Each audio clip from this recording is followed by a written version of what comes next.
Hi everyone, a very good evening. Welcome back to my channel. My name is Sugandha Sharma और आज की video में हम एक ब्रेकिंग न्यूज़ पे बात करने वाले हैं which is a wonderful, it is an amazing news, it is a historic moment. ये आज का दिन वो है जो आगे शायद आने वाली जनरेशन्स में याद किया जाएगा। आज सुप्रीम कोर्ट ने, ये अभी आई थिंक 2-3 घंटे पहले की ही न्यूज़ है, सुप्रीम कोर्ट ने आज ये ऑर्डर्स पास किए हैं कि विमेन कैंडिडेट्स अब एनडीए के एग्ज़ाम में अपीयर हो पाएंगे। और ये हिस्टोरिक क्यों है? क्योंकि ever since NDA has been established which is I think in 1954 and कुछ 65-67 years हो गए इसको। This video is not scripted so I'm not accurate on calculations and I don't remember all the years but I just know few facts. So जब से NDA establish हुआ I think from last 65-67 years अभी तक women candidates को allow नहीं किया जाता था इसके एग्ज़ाम में अपीयर होने के लिए। NDA क्या है? इंडियन आर्मी में ऑफिसर बनने के लिए, इंडियन डिफेंस फोर्सेस में ऑफिसर बनने के लिए आप या तो 12th के बाद एक एनडीए का एग्ज़ाम दे सकते हो। 12th के बाद एनडीए का exam is the only exam जो आप दे सकते हो ऑफिसर बनने के लिए, या आप अपना ग्रेजुएशन कंप्लीट करके कंबाइंड डिफेंस सर्विसेज एग्ज़ाम या एयरफोर्स कॉमन एडमिशन टेस्ट दे सकते हो। विमेन कैंडिडेट्स के लिए एनडीए में बैठने की परमिशन ही नहीं थी, जिसका मतलब उनके पास 12th के बाद कोई रास्ता ही नहीं था डिफेंस फोर्सेस ज्वाइन करने के लिए। उनके पास वन एंड ओनली वे ये था कि आप अपनी ग्रेजुएशन कंप्लीट करो, उसके बाद जो एंट्रीज़ हैं उसके थ्रू आप जा सकते हो। उस एंट्रीज़ में भी मैं आपको बता देती हूँ, फ़िलहाल सीडीएस का फॉर्म निकला हुआ है जिसके ऊपर मैं आज आपको वीडियो बना के देने वाली थी, आपको इन्फॉर्म करने वाली थी, बट बिकॉज़ ये न्यूज़ आज आ गई तो मैं आपको उसके बारे में कल इन्फॉर्म कर दूँगी।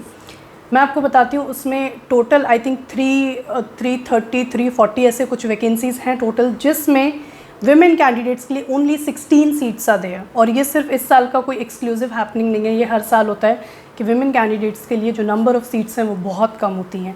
सो अगर आपको लग रहा है कि what difference does it make, because you can anyway join after graduation, number of seats are very less. So 12th के बाद कैंडिडेट्स एनडीए का एग्ज़ाम दे सकते हैं, जिसके बाद उनकी 4 साल की ट्रेनिंग होती है। एनडीए एक अकेडमी है, खड़कवासला पुणे में है, जहाँ पे 4 साल की ट्रेनिंग होती है। सिर्फ बॉयज़ ही अभी तक इसमें क्योंकि जा सकते थे, सिर्फ बॉयज़ की ट्रेनिंग होती थी।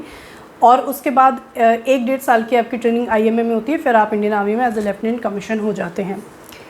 अब ये न्यूज़ आई है कि विमेन कैंडिडेट्स इसमें अपीयर हो सकती हैं, तो 12th के बाद इनको भी अपॉर्चुनिटी मिलेगी इस एग्ज़ाम में अपीयर होने की। अभी ये न्यूज़ 100% फाइनल नहीं हुई है, सुप्रीम कोर्ट ने अपनी तरफ से पास कर दिया, which in itself is a big accomplishment and most likely it is going to get verified, but एक लास्ट स्टैम्प लगना बाकी है। सो जितनी भी गर्ल्स हैं, जितनी भी विमेन कैंडिडेट्स हैं, स्पेशली जो अभी 12th स्टैंडर्ड में है या इवन फर्स्ट ईयर में भी जो कैंडिडेट्स होते हैं, क्योंकि वो एज का क्राइटेरिया फुलफिल करते हैं और एजुकेशन का करते हैं या तभी वो फर्स्ट ईयर में है, तो वो भी अप्लाई करते हैं। I know a few candidates जो अपने फर्स्ट ईयर में थे तब वो एनडीए के लिए सिलेक्ट हुए थे और उसके बाद उन्होंने ज्वाइन किया था। तो अभी जो फर्स्ट ईयर में भी जो गर्ल्स हैं, keep an eye on news, क्योंकि जो अभी अगला एनडीए होने वाला है, ऐसा बोला जा रहा है कि उसको उसमें बैठने दिया जाएगा, उन कैंडिडेट्स को, विमेन कैंडिडेट्स को बैठने दिया जाएगा, which is I think on 5 सितंबर और 8 सितंबर। As I told you this video is not scripted so I do not remember all the dates, but I think जो पिछला एनडीए का फॉर्म निकला था मैंने उस पर वीडियो बनाई थी। सो फर्स्ट वीक ऑफ सितंबर या इन फर्स्ट 10 days ऑफ सितंबर में होगा। आई एम नॉट श्योर अब उसको कैसे मैनेज किया जाएगा, क्योंकि विमेन कैंडिडेट्स ने उसको अप्लाई नहीं किया है। जिन्होंने अप्लाई किया है, are they prepare for the exam and everything is there. There so many ifs and buts when anything new comes, any new law comes, there are so many ifs and buts कि यहाँ पे क्या होगा, if this happens then what. तो वो सब चीज़ें हैं, but keep an eye on the news, you may get to give the exam. Now what is my take on this news? According to me this is a big leap towards gender equality in armed forces. Unfortunately ये video सिर्फ boys के लिए है, girls के लिए नहीं है। We all talk about gender equality and how feminism is just a baseless concept, but it happens when things like career and education comes, when we realize that women do not have equal opportunities. Girls के लिए India में से कोई entry नहीं है इस वक्त जिसमें गर्ल्स सिर्फ 12th पास होके क्लास 1 या क्लास से पोस्ट पे जा पाएँ, लेकिन बॉयज़ के लिए से 3 एंट्रीज एग्जिस्ट करती हैं। Let's hope in future we can find something better. जो लोग इस चीज़ को अपोज कर रहे हैं उनका तर्क ये है कि इंडियन आर्म्ड फोर्सेस जैसे हैं उसको वैसा रहने दो, एनडीए जैसा है इतने सालों से चल रहा है उसको वैसा रहने दो, और आपको कुछ चेंज करने की ज़रूरत नहीं है। जबकि हमें पता है सर्वाइवल की थ्योरी ये कहती है कि आप चेंजेस के साथ अगर अडेप्ट नहीं होंगे तो आप एक्सटिंक्ट हो जाएंगे, और सिर्फ चेंजेस ही एक ऐसी चीज़ है जो कांस्टेंट रहती है। देखिए एक टाइम था जब 1992 ईयर था, पहली बार ये लॉ पास हुआ था कि विमेन कैंडिडेट्स जो हैं, since I was born in 1992, that's why I remember this, कि विमेन कैंडिडेट्स इंडियन आर्मी में ऑफिसर बन सकती हैं ओटीए के थ्रू ट्रेनिंग करके। एंड उस वक्त ये भी एक चेंज था, उस वक्त भी यही तर्क दिए गए थे कि इसकी क्या ज़रूरत है, क्योंकि फ़ौज जैसी चल रही है उसको वैसे चलने दो। लेकिन अब 29 years fast forward, this is a matter of proud for us that our women are serving in armed forces. So much so that we put it on display as something of proud on Republic Day parade. आप Republic Day parade में किन चीज़ों को present करते हैं? उन्हीं चीज़ों को जिसके ऊपर आपको प्राउड है। तो जो 2015 में विमेन फाइटर पायलट्स जो थी, जो कॉम्बैट रोल्स में कमीशन हुई थी, उनको भी हमने, जब हमारी रिपब्लिक डे परेड थी, हमने दुनिया को दिखाया that see we have women fighter pilots.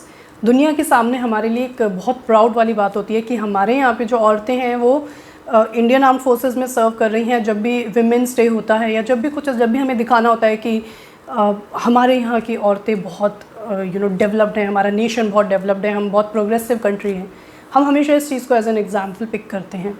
सो अभी आज जो भी लोग इन चीज़ों को अपोज कर रहे हैं उनको शायद लग रहा होगा कि क्यों हम एनडीए में चेंजेस करें, लेकिन आज से कुछ साल बाद आपके लिए this will be a matter of proud. बिल्कुल सेम वे जैसे कैप्टन तानिया शेरगिल ने फर्स्ट मैन कंटिजेंट लीड किया था Republic Day parade, it was a matter of proud for us. So according to me this is a wonderful opportunity. और देखिए ये अभी जैसा कि मैंने बताया इसमें बहुत सारे इफ्स एंड बट्स हैं। अभी क्वेश्चन ये है कि इंटरव्यू के बाद जो फाइनल सिलेक्शन हो जाएगा, मेडिकल वगैरह क्लियर करने के बाद कहाँ ट्रेनिंग होगी, क्या एनडीए में ही ट्रेनिंग होगी या ओटीए में ट्रेनिंग होगी या कुछ अलग से कोई एकेडमी होगी, what will happen. So there is many things, many changes that you can expect all and all, क्योंकि एक अपॉर्चुनिटी ये भी खुल जाएगी 12th के बाद। कुछ लोग हैं जिनको सिर्फ इसलिए graduation, and I am one of them, let me tell you this thing.